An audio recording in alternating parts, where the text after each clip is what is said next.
Assalamualaikum warahmatullahi wabarakatuh. Selamat pagi, salam sejahtera untuk kita semuanya.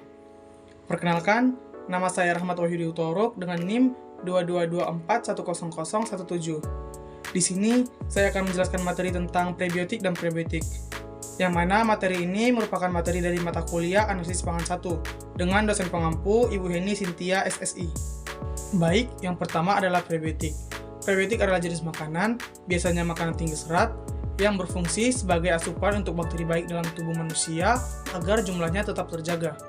Menurut WHO, prebiotik adalah komponen makanan yang tidak dapat dicerna yang secara selektif, yang merangsang pertumbuhan atau aktivitas bakteri tertentu sehingga bermanfaat bagi tubuh. Bahan makanan sebagai prebiotik harus memenuhi syarat. Syarat dari bahan makanan tersebut ialah bersifat non-digestible di dalam usus kecil. Sesudah mencapai kolon, bahan makanan tersebut harus dapat difermentasi oleh mikroba kolon dan hasil fermentasinya dapat memberikan manfaat bagi kesehatan. Prebiotik terdiri dari beberapa jenis utama, yaitu inulin type fruktan, galaktan, dan campuran galaktan fruktan. Inulin type fruktan terdiri dari beberapa jenis tergantung pada panjang dan ukurannya. Di antaranya adalah short to large size polymers atau inulin terutama chicory inulin, source oligomers atau fructooligosaccharides atau FOS atau oligofructose, large size polymers atau high molecular weight inulin atau campuran oligomer dan large size polymer. FOS telah dipelajari secara ekstensif sebagai prebiotik dan telah terbukti secara signifikan meningkatkan Bifidobacterium faeces dengan jumlah yang rendah yaitu 5-8 gram per hari. Tanaman yang mengandung FOS yaitu biji jali. FOS yang terkandung dalam biji jali tergolong oligosakarida yang tidak dapat dicerna dan merupakan prebiotik yang bermanfaat bagi pertumbuhan bakteri Bifidobacterium dan Lactobacillus serta dapat menghambat pertumbuhan Salmonella. Fructooligosaccharides telah dikenal dapat merangsang pertumbuhan mikrobiota, contohnya seperti Bifidobacterium dan Lactobacillus. Mikrobiota usus adalah semua mikroorganisme atau mikroba yang bisa ditemukan di dalam usus. Mikroba yang ada di dalam usus terdiri dari bakteri, jamur, parasit, hingga virus. Sejumlah bakteri yang ada di dalam usus bisa berhidup berdampingan atau simbiosis mutualisme dengan manusia, tetapi ada juga yang bersifat patogenik atau yang dapat menyebabkan penyakit. Dalam tubuh yang sehat, mikroba baik dan mikroba jahat dapat hidup saling berdampingan tanpa menimbulkan masalah kesehatan. Akan tetapi, ada kondisi yang menyebabkan jumlah mikrobiota usus tidak seimbang. Beberapa hal yang menyebabkan ketidakseimbangan mikrobiota usus yaitu terkena penyakit infeksi, pola makan tertentu, dan penggunaan antibiotik jangka panjang. Cara kerja prebiotik sangatlah menguntungkan untuk kesehatan usus. Saat makanan yang mengandung prebiotik masuk ke dalam usus, ia menstimulasi pertumbuhan bakteri baik usus.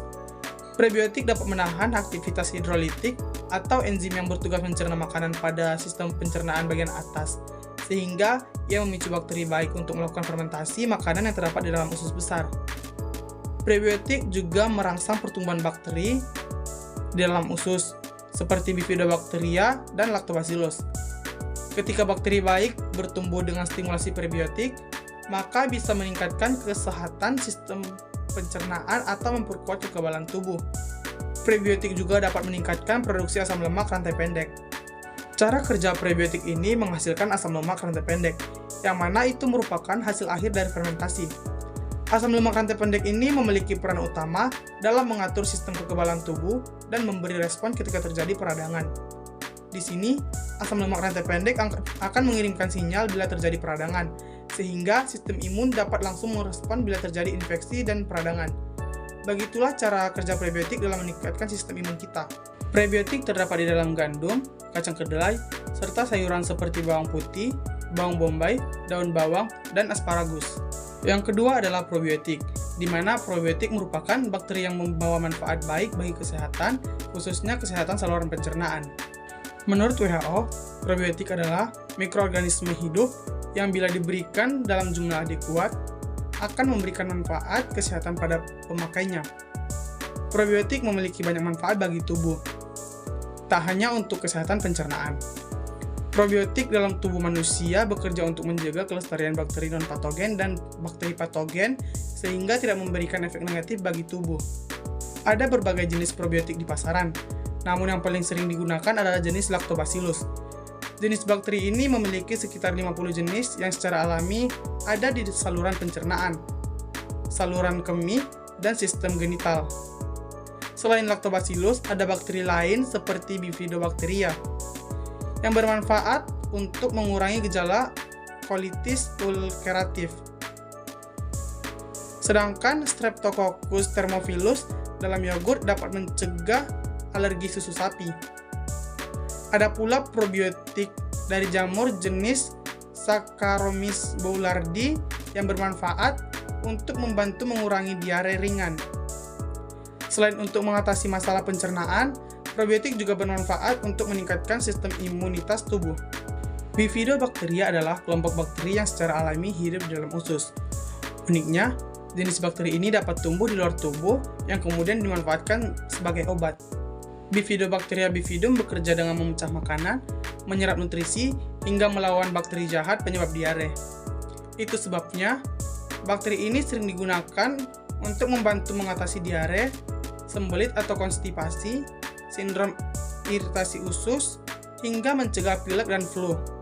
Saat ini, probiotik banyak ditemukan dalam makanan, minuman, dan suplemen. Lactobacillus juga dapat ditemukan dalam makanan hasil fermentasi seperti yogurt yang banyak ditemukan sehari-hari. Yogurt merupakan minuman atau makanan yang terbuat dari susu sapi dengan bakteri penghasil asam laktat seperti Lactobacillus bulgaricus dan Streptococcus thermophilus. Walaupun yogurt mengandung bakteri penghasil asam laktat, namun yogurt belum memenuhi kriteria probiotik. Prinsip kerja probiotik yaitu memanfaatkan kemampuan mikroorganisme dalam mengurai rantai panjang karbohidrat, protein, dan lemak. Mikroorganisme memiliki enzim-enzim khusus untuk memecah ikatan. Hasil pemecahan ikatan membuat makanan yang memiliki molekul kompleks menjadi molekul sederhana. Pemecahan ikatan membuat makanan lebih mudah diserap oleh saluran pencernaan. Probiotik dapat ditemukan dalam produk makanan seperti yogurt, dan ada beberapa pada suplemen yang berbentuk kapsul, minuman, ataupun bubuk. Yang ketiga adalah simbiotik, di mana simbiotik adalah makanan yang sekaligus memiliki komponen probiotik dan prebiotik, atau dapat disimpulkan bahwa simbiotik sebagai perpaduan antara probiotik dan prebiotik. Tentu simbiotik memiliki manfaat yang serupa dengan probiotik dan prebiotik dalam hal meningkatkan sistem kekebalan tubuh dan menjaga kesehatan pencernaan. Mekanisme kerja simbiotik yaitu mikroflora usus yang diberi simbiotik akan meningkatkan bakteri asam laktat atau BAL yang mampu menghasilkan asam laktat. Asam laktat yang bersifat asam berfungsi untuk menurunkan pH pada usus. Dari ketiga materi tersebut, secara singkatnya probiotik adalah bakteri baik, prebiotik adalah asupan makanan yang menunjang pertumbuhan bakteri baik tersebut, dan simbiotik adalah merupakan perpaduan antara prebiotik dan probiotik. Sekian penjelasan materi dari saya. Jika ada yang salah, saya mohon maaf. Wabillahi taufiq wal hidayah. Wassalamualaikum warahmatullahi wabarakatuh dan selamat pagi.